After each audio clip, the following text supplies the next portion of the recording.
respuestas y recuperar el poder personal.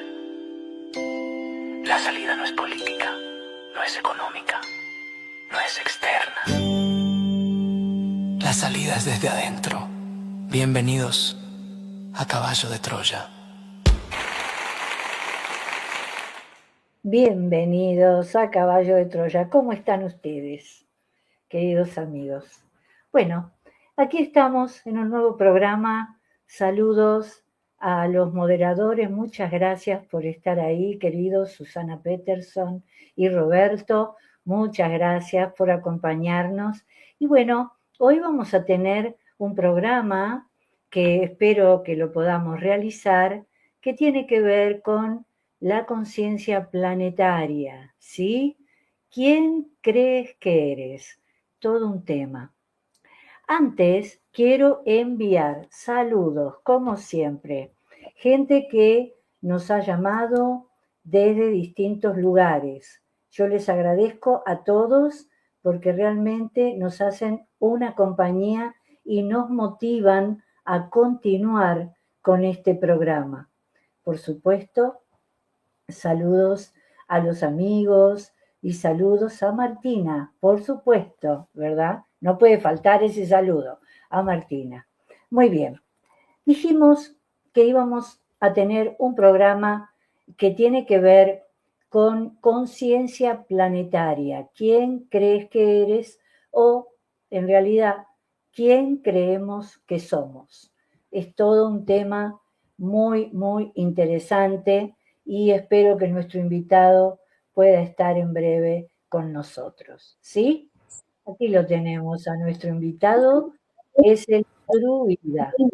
Y espero que él se pueda presentar. Primero vamos a hablar un poquito de que nosotros tenemos un equipo de trabajo en INEA. Saben que este grupo de trabajo tiene que ver con las neurociencias aplicadas a la psicoterapia y con lo cual, como es integradora, es para actualizar, formar personas que trabajen en salud, principalmente psicólogos, pero también otros profesionales que estén en salud. Con lo cual, el druida es parte de nuestro equipo, como otros invitados que vamos a traer de aquí en más, como fue el caso de Humberto Jair la semana pasada. Bueno, y de a poquito así vamos presentando nuestro equipo de trabajo que verdaderamente es integrador, que verdaderamente hacemos lo que decimos y decimos lo que pensamos, porque esto es caballo de Troya y aquí se derriban mitos y se cuestionan creencias. Bienvenido, druida. Aquí estamos. ¿Quieres presentarte? ¿Cómo estás? Hola, ¿qué tal, Inés? ¿Cómo estás? Te cedo la palabra, vamos todavía. ¿Se me escucha bien ahora? Yo te escucho, Bien, ¿sí? sí, porque tengo estos micrófonos que no estoy seguro de cómo funcionan. Me parece que es mejor así. Te escuchamos, druida, te escuchamos. Entonces me presento, yo soy Néstor, el druida, porque tengo, bueno, ascendencia celta en mi sangre, además de vasca. Entonces me puse a estudiar un poco sobre mis ancestros y descubrí que los druidas tienen muchísima información que aportar. Básicamente para que te des una idea, Merlín, el famoso mago de los cuentos, era un druida. De ahí se sacó la idea, por ejemplo, para Gandalf, el Señor de los Anillos, que era también otro druida. E incluso la misma idea surgió para las películas de Star Wars cuando hicieron a los famosos Jedi. Entonces, esa estructura el druida era antiguamente un científico, un médico, un maestro, un consejero y un guerrero. Tenía distintas cualidades. Digamos que los druidas tenían un estudio de la naturaleza, porque básicamente el druida se basa justamente en estudiar la naturaleza, lo que lo rodea y cómo se conecta cada hombre, cada tribu, cada comunidad con la naturaleza para poder sacar justamente el planeta adelante, por decirlo así. Y de eso se trata la conciencia planetaria. Los druidas tenían una gran conciencia planetaria. ¿Qué significa esto? Que tenían la capacidad de entender la naturaleza, no por lo que veían físicamente como los científicos actualmente hacen estudiando molecularmente o con microscopios la naturaleza o con telescopios. Lo sabían porque se conectaban de alma a alma, de espíritu a espíritu, por decirlo así, se comunicaban con los distintos dioses, como ellos los llamaban, de la naturaleza, y de ahí sacaban todas sus pociones mágicas. Un druida muy conocido es el de la serie de Asterix, que es una caricatura que se ha hecho famosa, y el druida es aquel que con las hierbas hacía sus pociones mágicas para que los Asterix y Obelix tuvieran sus poderes. De eso se trata más o menos la historia de los druidas. Son los creadores de la magia, de la brujería malentendida también. Ten en cuenta, por ejemplo, la fecha más importante de los druidas es el 1 de noviembre, que justamente es la famosa fiesta de Halloween en todo el mundo. Y muchas de las tradiciones que se entienden actualmente referidas a la brujería, a la Wicca y otras cosas, son creaciones de los druidas. Estaban en la civilización celta, eran los sacerdotes de los celtas, 1000 años antes de incluso el nacimiento de Jesucristo. O sea, tenemos unos 3000 años de antigüedad por lo menos de esa comunidad. Actualmente hay un neodruidismo, que es justamente una versión y una actualización de lo que creían los druidas, pero no vamos a entrar tanto en esa parte. Lo que me interesa a mí expresar hoy es, en la frase ¿quién crees que eres?, es que los druidas, lo mismo que otra civilización que al mismo tiempo estaba estudiando en el Oriente los Vedas, digamos la estructura de los hinduistas, estaban estudiando el contacto a través de ese diálogo, por decirlo así, o canalización de distintos seres superiores, entre comillas, ángeles o dioses o como quieras llamarlo, o espíritus de la naturaleza. Ellos tenían un conocimiento de qué es lo que el hombre tenía que hacer. Porque hay que entender que nosotros somos, primero que nada, criaturas de la naturaleza, o sea, nosotros somos biológicamente creados por y para la naturaleza, somos animales, somos mamíferos y somos parte de una evolución de esta creación que este planeta necesita crear para cumplir con su propósito, solamente para este planeta. Por eso nuestro cuerpo no está adaptado para vivir en la Luna o en Marte, sino solamente para este planeta. Y hay que entender, ciencia, sí. La conciencia, que es esto que creemos que somos, es una adaptación, por decirlo así, y un usuario de lo que este planeta nos da. Nos da un cuerpo, nos da pensamientos, nos da emociones, nos da una conciencia, pero es todo prestado. Nuestra conciencia es simplemente como un observador que se sitúa, para algunos, se podría decir que el asiento es la glándula pineal, pero para otros simplemente está fuera del cerebro. Nuestro yo es una entidad que usa este cuerpo y esta conciencia y estos pensamientos y estas emociones para expresar lo que somos. Y ahí están las creencias también de lo que somos. ¿Qué creemos que somos? Si somos solamente una entidad creada por este planeta, somos células de este planeta. Células que podríamos llamar, si queremos, neuronales, si queremos poner, porque tenemos un poco más de inteligencia lógica e intelectualmente hablando, pero no somos más que eso, somos células creadas por y para este planeta. Y de eso se trata la conciencia planetaria, de tratar de entender que nosotros no somos importantes como individuos, como una hormiga sola no es importante para todo el hormiguero, pero somos parte de un complejo sistema que este planeta nos crea y necesita que haga su trabajo. Entonces, la conciencia planetaria es esta, entender que como nuestro yo es una construcción prácticamente teórica, por decirlo así, que venimos construyendo con este cuerpo, con nuestras emociones asociadas a este cuerpo y con nuestros pensamientos que todavía no sabemos bien de dónde vienen. Entonces, esa conciencia que nosotros decimos yo es algo ficticio, es algo temporal, es algo que usamos como usamos cualquier programa de una computadora y usamos nuestro cuerpo como si fuera un auto o una bicicleta sin saber mucho cómo funciona incluso, porque no sabemos, los que no sabemos de mecánica podemos decir que no sabemos, usamos el auto y no sabemos cómo arreglarlo. Igual que pasa con nuestro cuerpo, usamos nuestro cuerpo y no sabemos si tenemos más o menos presión alta, si no la medimos, si no vamos a un médico que sabe un poco más. Tenemos un tema que es que nuestra conciencia no está definida específicamente más que por una palabra que es muy clara, que es atención. Nuestra mente, nuestro yo, está donde está nuestra atención.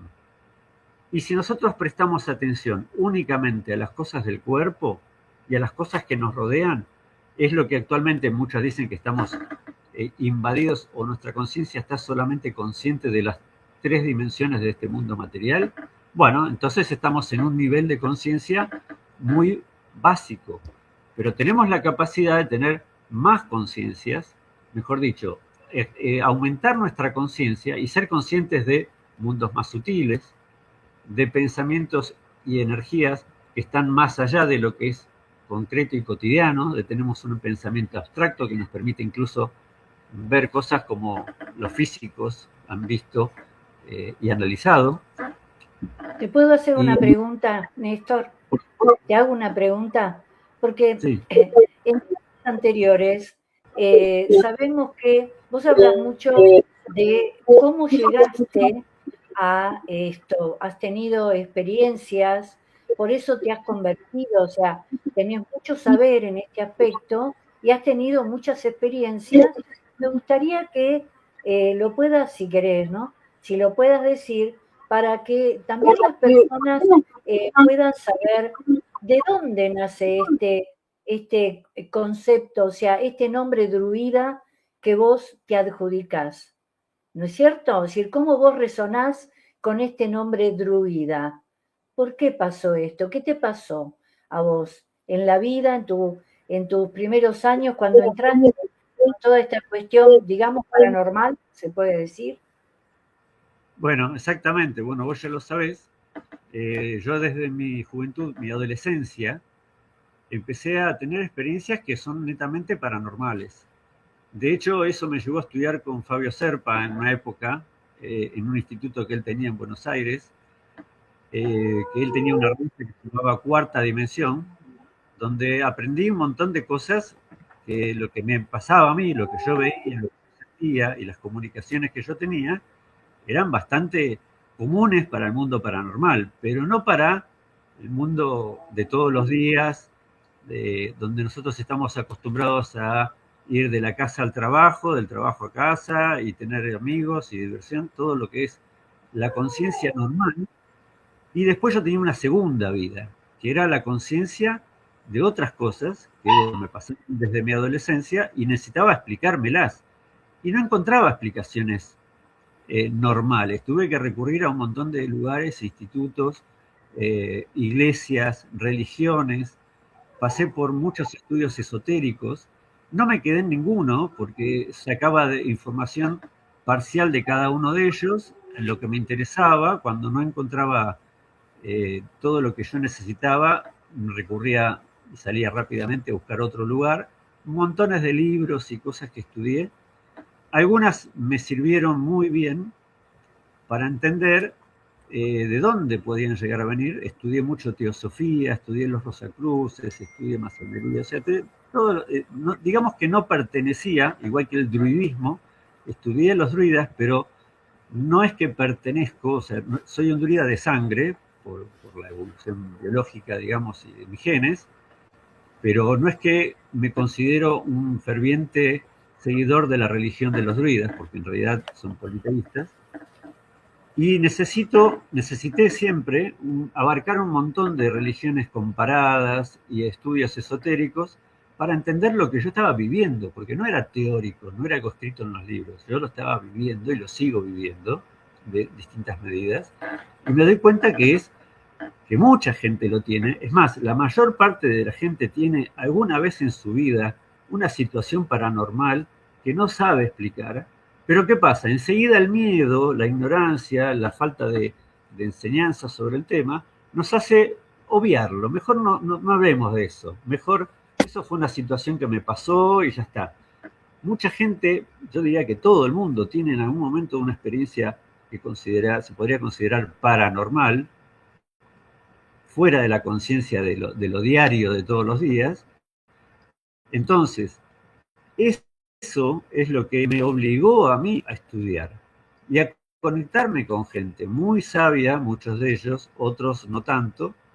A veces, obviamente, encontré muchos delirios místicos también. Y bueno, así fui practicando, digamos, distintas enseñanzas, distintas técnicas, distintas maestros que me decían lo que tenía que hacer. Encontré, por ejemplo, un maestro muy bueno en la astrología, que es Eugenio Caruti, que los años que estuve en su instituto me abrieron muchísimo la cabeza para entender cómo este planeta nos guía y nos dice cuáles son los destinos básicos que todos tenemos que cumplir como células de este planeta. Y ahí es donde entra, para mí, la astrología es algo fundamental porque me permite ver cómo es el funcionamiento de un ser humano, de un alma en este planeta. Y la profundidad de una astrología psicológica, no es la astrología. Yo viví durante pero eso no era astrología, eso es un horóscopo, es otra cosa.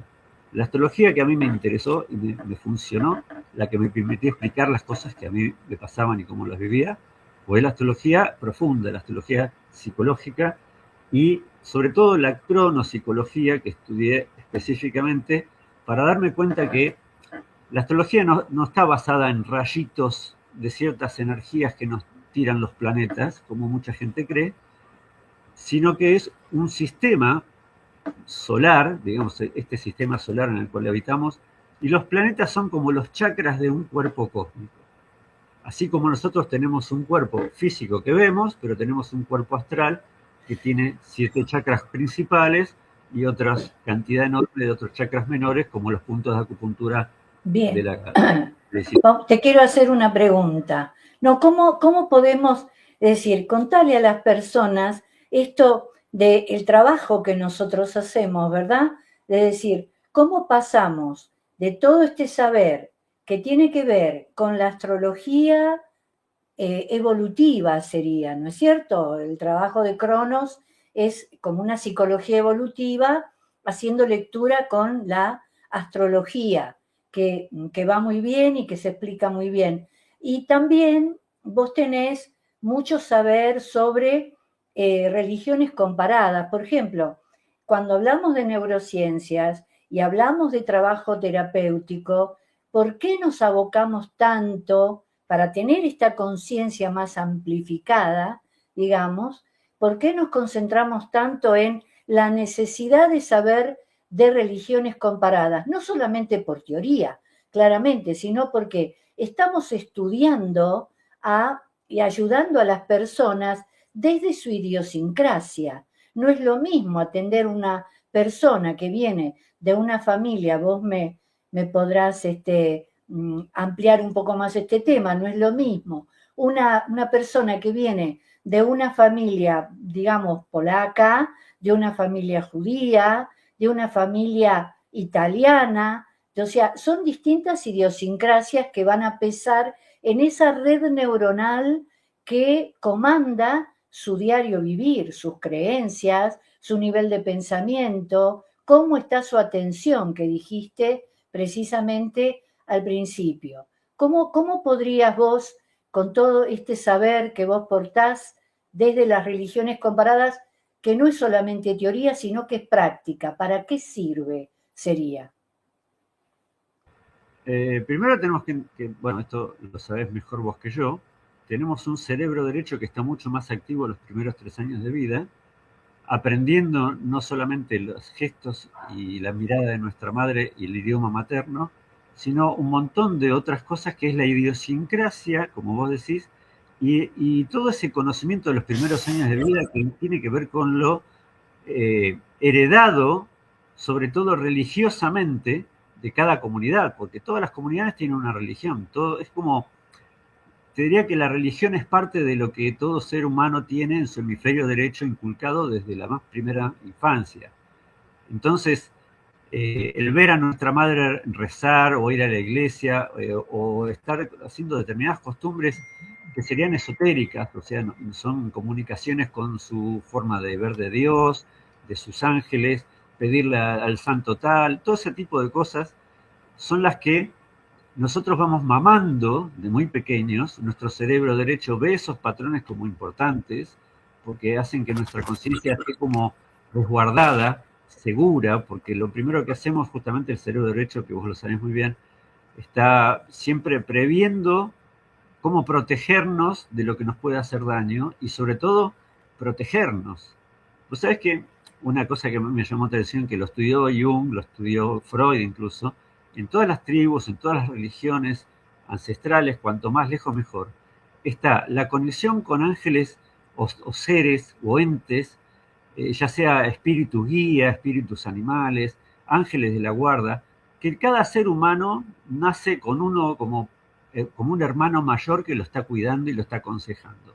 Esto es algo que los Vedas enseñaron mucho, que cada ser humano tiene un ángel guardián. Vicente Beltrán Anglada hablaba de ángeles solares, porque están asociados con el sol y la luz solar, según lo que él decía, lo que él veía.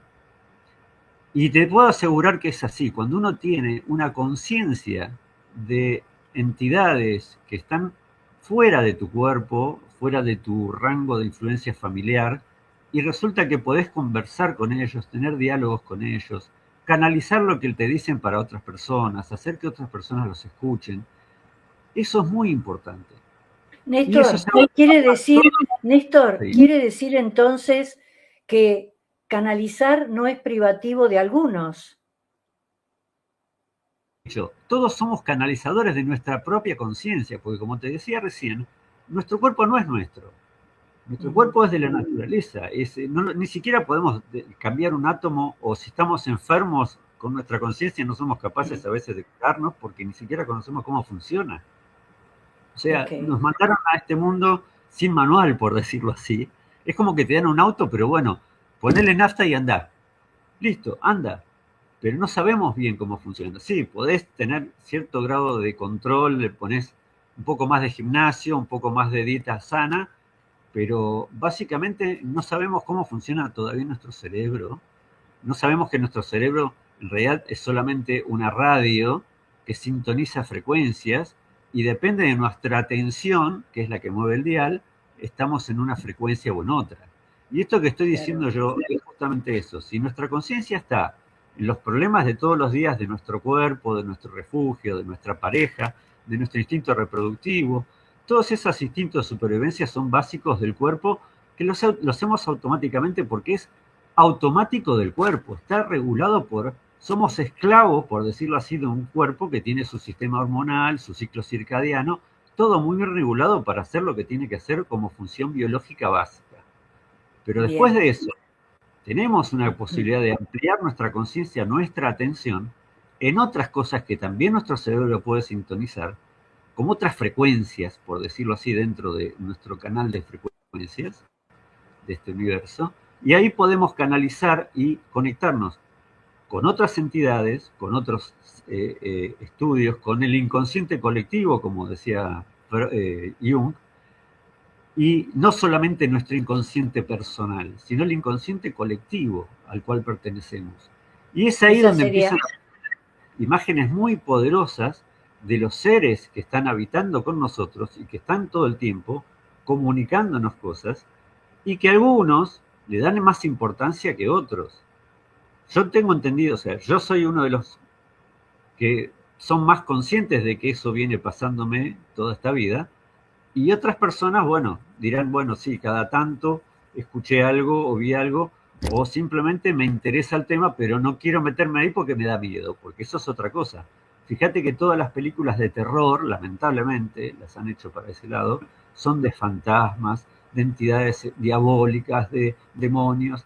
Todo eso parece que lo hicieran a propósito para que uno no quiera meterse a estudiar un mundo que no se ve, un mundo que se siente y que se puede sintonizar en nuestro cerebro en otra frecuencia, ¿sí? Pero esto es muy viejo, los druidas lo tenían, todas las tribus lo han tenido, para eso están todas las drogas psicodélicas como el peyote, la ayahuasca, que te abren un poco la cabeza y te permiten ver otras cosas y sentir otras cosas, porque nuestro cerebro tiene esa capacidad.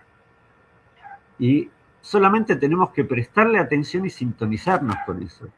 Y yo creo que lo más importante es sintonizarnos en la frecuencia de lo que el planeta quiere que vivamos con esto.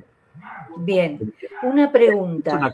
Te quiero hacer una pregunta antes de ir a una... Perdón, antes de ir a una pequeña pausa, te quiero hacer una pregunta. Comenzamos diciendo, ¿quién crees que eres? Esta es una pregunta que me gustaría que respondas, pero después de la pausa pequeña que vamos a hacer, ¿sí?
Y continuamos aquí. Antes quiero decirles, antes que el druida Néstor tenga la voz para darnos la respuesta de quién creemos que somos en esta octava de frecuencia. Acuérdense que tenemos este espacio de neurociencia aplicada a la psicoterapia integrativa, donde se integran distintos saberes que en las universidades muy probablemente no se estudien, como por ejemplo esto de religiones comparadas, pero en el aspecto práctico. El aspecto práctico es que todo psicólogo de todo el mundo, digo y no me equivoco, tendría que saber de la idiosincrasia que hay en cada cultura para poder atender más y mejor a la familia en completo, para poder comprender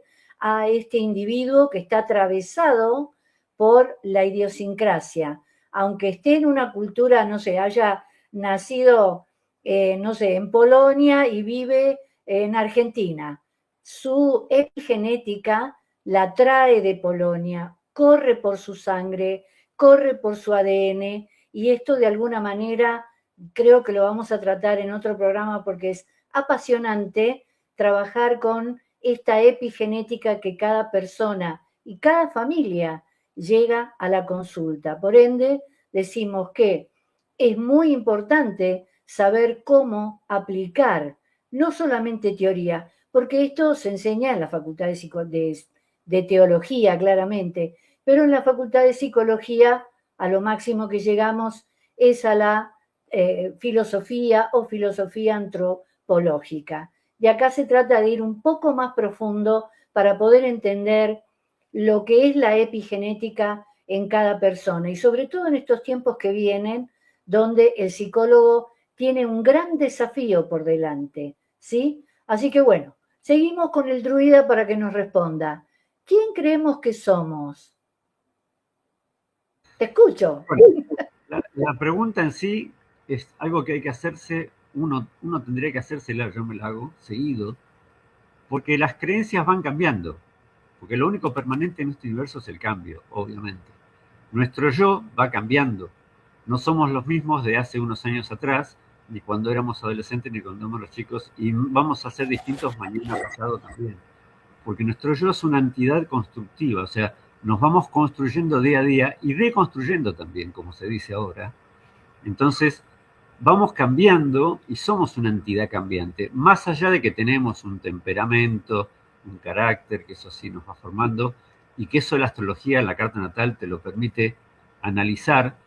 No soy de los que hacen astrología para ver qué te va a pasar o cómo te vas a llevar con alguien, sino para autoconocerse, o sea, para ver qué es lo que este planeta quiere que yo exprese para él, por supuesto, porque esto es una entidad, somos células de un cuerpo planetario, eso es lo que yo insisto, que todos nuestros problemas personales deberían estar ya, digamos, no digo trascendidos, pero sí a la orden de una entidad mayor que nos pide que hagamos ciertas cosas que solamente lo podemos hacer si nuestra conciencia está más atenta a lo que nos está diciendo sin que nos lo diga con palabras, porque las palabras es un tema muy importante también.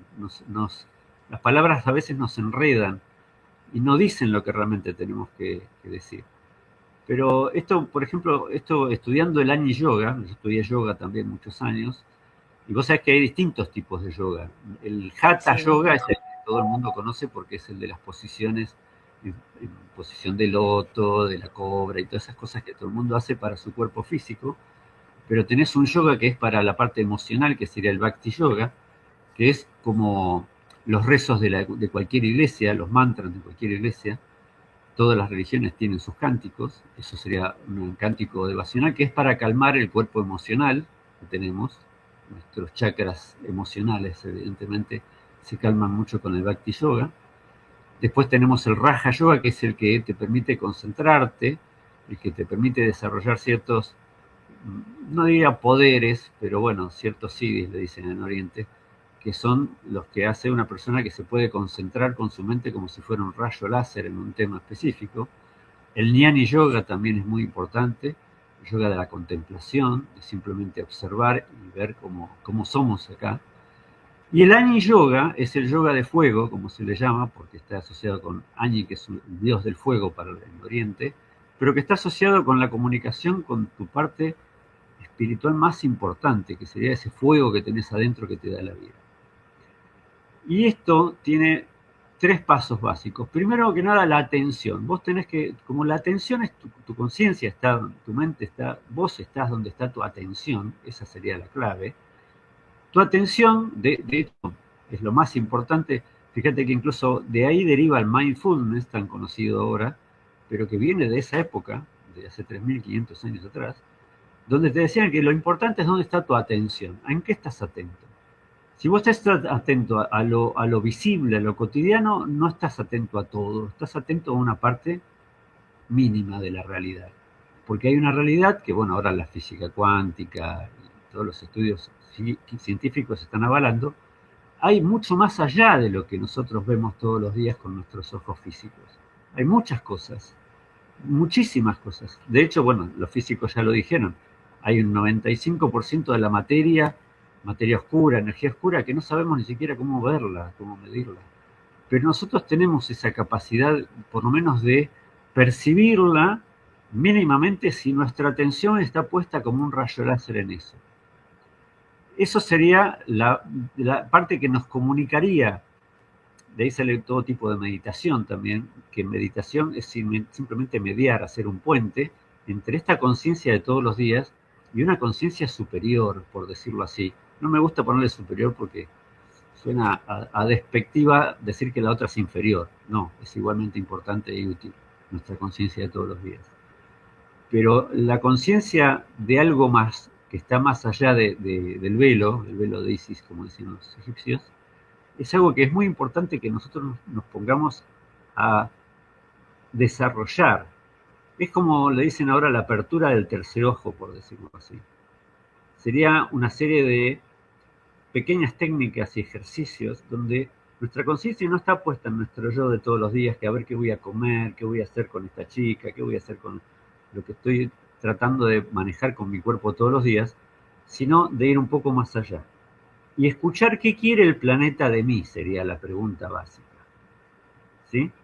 El Año Yoga te dice que también tenés que tener una serena expectación, que sería no tener ningún tipo de expectativa sobre el resultado de tus acciones. Eso está muy relacionado con otro karma que se llama karma yoga, el famoso karma. El karma es un principio que tiene que ver con la acción y reacción. O sea, cada vez que yo hago cualquier cosa que haga, tengo una reacción en consecuencia. No significa esa visión negativa que le han dado al karma de que no, es un castigo que vas a tener en la próxima vida porque hiciste daño en esta. No es así. El karma viene momentáneo, en todo momento, en cada minuto y segundo hay un karma, porque estamos haciendo algo y al hacer algo provocamos reacciones. Y esas reacciones también nos afectan a nosotros y a todos los demás en un ciclo evolutivo que le dicen samsara en Oriente, que es el famoso tema de las reencarnaciones que te llevan una y otra vez a repetir procesos. No estoy tan de acuerdo con esa parte, pero sí con que evidentemente el karma yoga te dice algo que es para la conciencia fundamental. Si vos estás atento a que tu cuerpo no es tuyo, es prestado, que tus pensamientos y tus emociones tampoco son tuyas, ni siquiera sabes bien de dónde vienen, pero también son prestadas. De alguna manera tu conciencia es un ente, tu yo es algo momentáneo y temporal, o sea que también es prestado. ¿Qué es lo que realmente es permanente en vos? Esa chispa divina, esa chispa vital. Y ese es el quién crees que sos. Si vos, ¿Quién crees que sos? es que solamente a esa chispa vital vos le estás poniendo siempre una creencia encima. Entonces digo, no, yo soy un alma que ahora tiene que repetir un proceso y por eso me junto con este grupo de almas, porque, bueno, es una creencia, como tan válida como cualquier otra. No hay ninguna discusión en eso, no sirven las discusiones ni en política ni en religión, porque cualquier creencia puede ser válida. Pero fíjate vos que nuestro cerebro está programado para defender a rajatabla ciertas creencias. Y aunque sabemos que no son verdad, igual las defendemos porque es lo que nos dieron seguridad durante muchos años. Es como cuando vos tenés una pareja que te está matando, tóxica, pero seguís manteniéndola por un tiempo. Es como que no te gusta perder, a nadie le gusta perder. Y uno siente que cuando apostó mucho tiempo, muchos años o mucho esfuerzo en algo, no, ¿cómo lo voy a perder? Entonces insiste en mantenerlo. Lo mismo pasa con las creencias. Nos aferramos a creencias, a veces algunas absurdas, como que los hombres no lloran, por ejemplo, y de pronto te das cuenta de que no, ¿por qué no pueden llorar? ¿Quién dijo eso? Y no, pero todos los hombres dicen que no se llora. Y no, pero está todo mal. O sea, es una creencia absurda y que encima cuesta, porque una vez que vos te acostumbraste y tu cerebro se programó para no llorar, no vas a llorar, por más que sepas que podés hacerlo. Te das cuenta que esto es un mecanismo bastante mal programado, podríamos decir. Pero básicamente lo que quiero decir con esto es que uno se puede desprogramar. Bueno, vos decís otra cosa. Vos no decís Sí. mal programado, estás mal el diseño. Sí, yo hablo mucho de diseño porque de alguna manera, como uno le echa la culpa a Dios de muchas cosas, digo, bueno, evidentemente hay unos problemas de diseño. Pero eso, bueno, en todas las religiones hay un Dios o varios dioses que son los encargados de crearnos y que por lo tanto le podemos echar la culpa a ellos del mal diseño, ¿no es cierto? Es más fácil. Así como uno va a terapia y le echa la culpa a los padres, a la pareja, a los otros, pero nosotros nunca tenemos culpa de nada, porque pobrecito nosotros, somos víctimas siempre. Bueno, también somos víctimas de lo que los dioses han hecho al crearnos en este cuerpo y encerrarnos en este cuerpo de alguna manera. Tenemos una pregunta. Tenemos una pregunta, Néstor, perdón que te interrumpa. Roberto pregunta, dice, es una afirmación, pienso que el yo es una búsqueda constante de identidad. Perfecto, sí, tiene razón, porque es primero que es una búsqueda, el yo no es algo fijo, el yo es algo cambiante. Y esa identidad es justamente donde tenés tu atención. ¿Con qué te identificás? Yo me identifico que soy un buen padre o un buen comerciante. No, yo soy, el malo nunca soy yo, siempre son los demás. Y esas son distintas formas en que el yo se canaliza o habla, encima tenemos un problema básico que vos lo sabés por el famoso efecto Dunning-Kruger, que cuanto más ignorantes o tontos somos sobre una materia, más defendemos alguna postura indefendible. O sea, el inteligente, el sabio, realmente siempre se basa en una humildad que dice, no, bueno, yo no sé, qué sé yo. Pero generalmente la persona que es más básica defiende a rajatabla lo que cree. Y está muy bien porque su cerebro le dice, vos tenés que estar seguro de lo que crees porque así no te pasan por arriba. Es un mecanismo defensivo de nuestro hemisferio derecho muy eficiente que nos hace creer lo que nos conviene creer para nuestra existencia. Bueno, pero eso al mismo tiempo no nos hace responsables desde un punto de vista. Es que ahí está el tema. Vos vas a escuchar en terapia, me imagino montones de veces, que los que van a consultarte te van a consultar porque sufren, pero sufren porque otros le hacen cosas. Porque mi mamá me hizo tal cosa, porque mi papá me hizo tal cosa, mi pareja me hizo tal cosa. O sea, siempre los demás tienen un viso de maldad, por decirlo así, o de provocar sufrimiento inconscientemente, pero no es que sean malos. Ningún ser es malo en sí mismo. Bueno, a veces no pueden reconocer, hace falta todo un trabajo para que puedan reconocer la parte que le corresponde, que casi siempre es un 50%. Perfecto. Que casi siempre. Más, sí, el 50% es mínimo, seguro, porque estás en relación con otras cosas, es lo que se llama la inteligencia vincular, siempre corresponde al 50% por lo menos. A veces yo soy el 100% de una problemática determinada, pero no lo quiero reconocer. Por ejemplo, decime, 100%. Por ejemplo, bueno, vamos a hacerlo astrológicamente, que es más fácil. Cada uno, bueno, nosotros estamos acostumbrados a decir, preguntar de qué signo sos. Bueno, yo soy de Aries. Si soy de Aries, soy un tipo que tengo como permitido por este planeta, porque me dejó nacer con ese signo, el Sol mirando hacia el Sol, entonces estaba la constelación de Aries, desde este planeta, me permite decir que puedo ser un tipo más violento, más agresivo, me llevo por delante de todos los demás. Estoy justificándome. Entonces yo sé que para mucha gente yo puedo ser una persona y hace lo que quiere, correte porque te atropella, ¿entendés? Y eso es lo que justifica muchas astrologías, muchos astrólogos que están hablando ahora en las redes, para seguir usando la astrología como excusa, como justificación de cómo son. Hay un aspecto que es real, obviamente, porque todos los arianos van a entender que hay un aspecto de guerreros que tenemos que ejercer, que no tiene por qué ser negativo.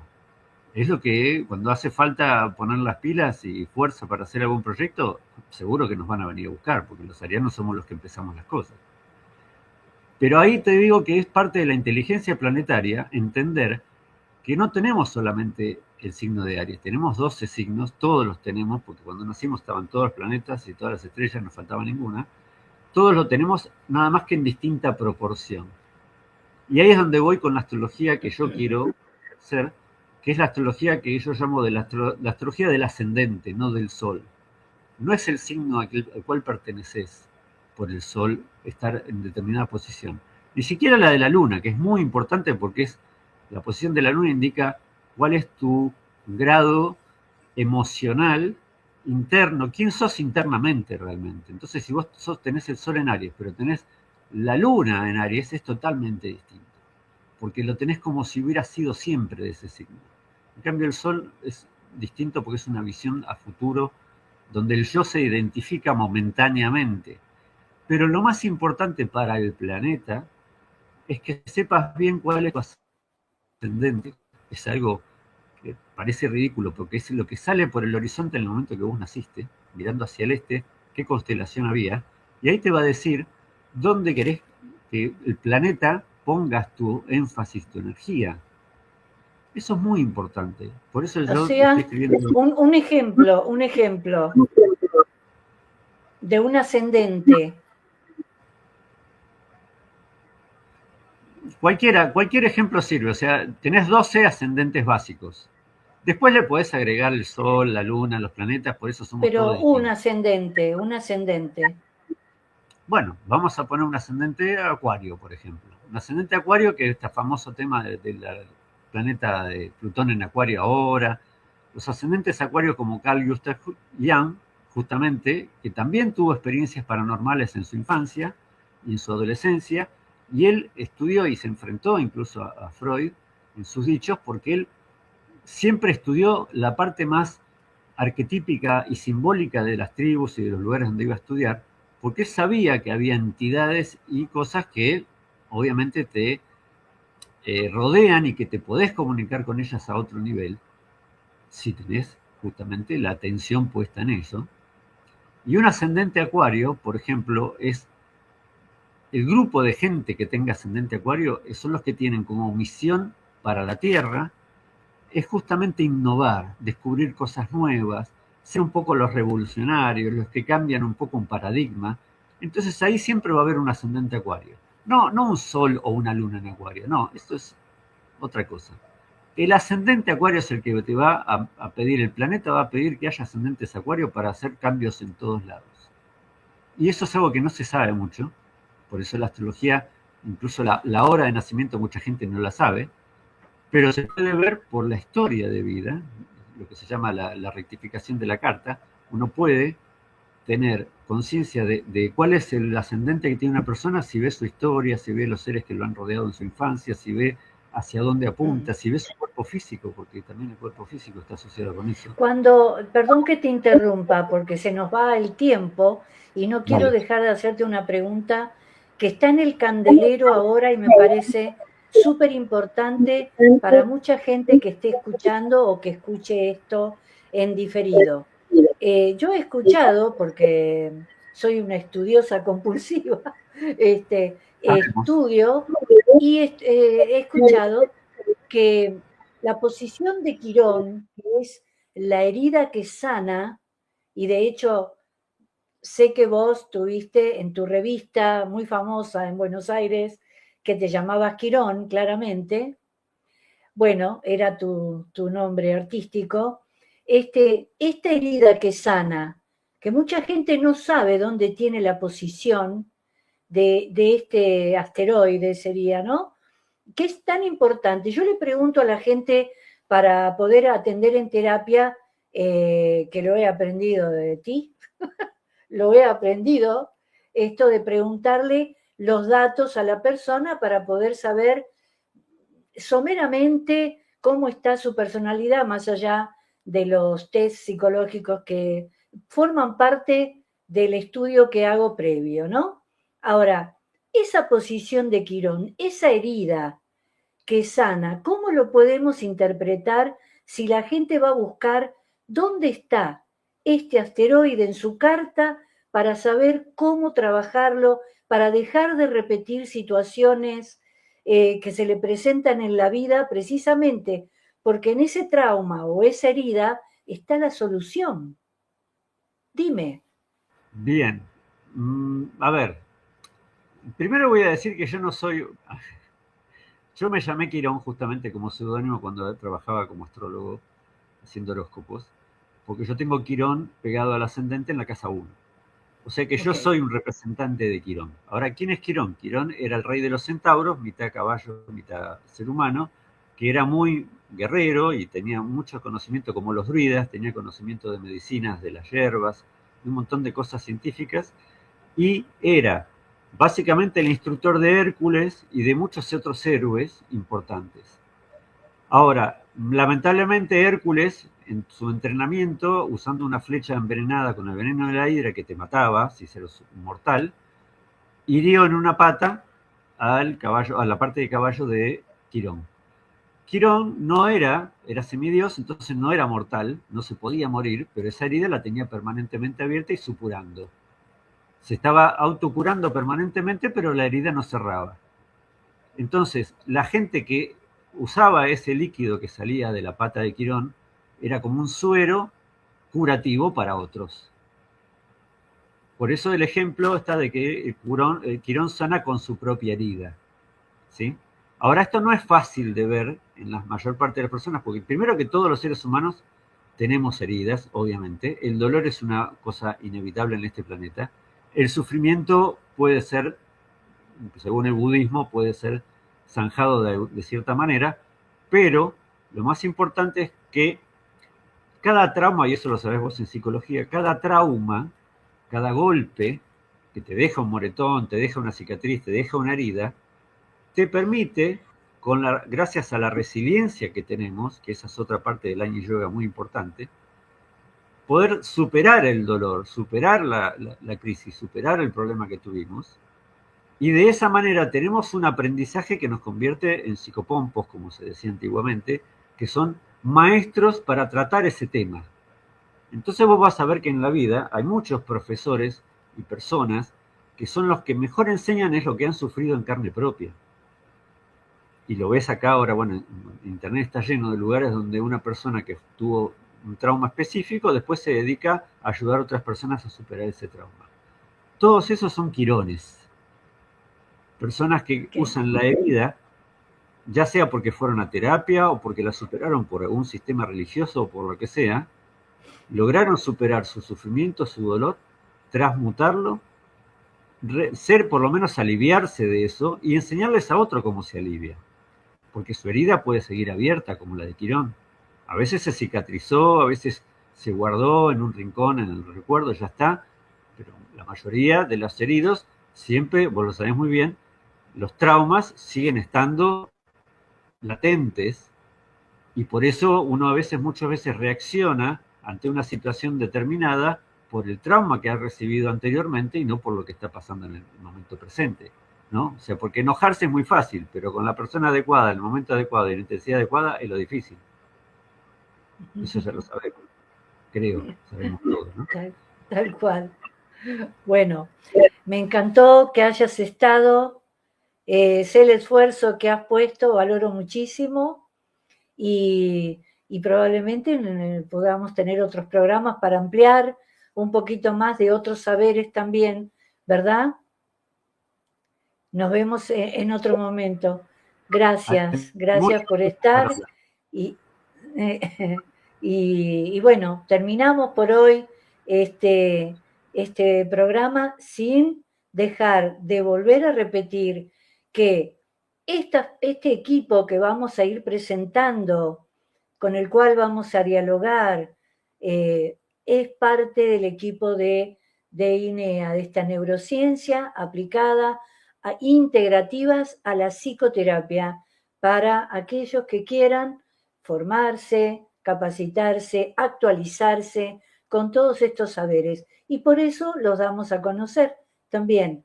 Y tienen los datos, los tienen en la placa que ponemos al final, todos los contactos que tenemos, donde pueden escribirnos, los teléfonos también.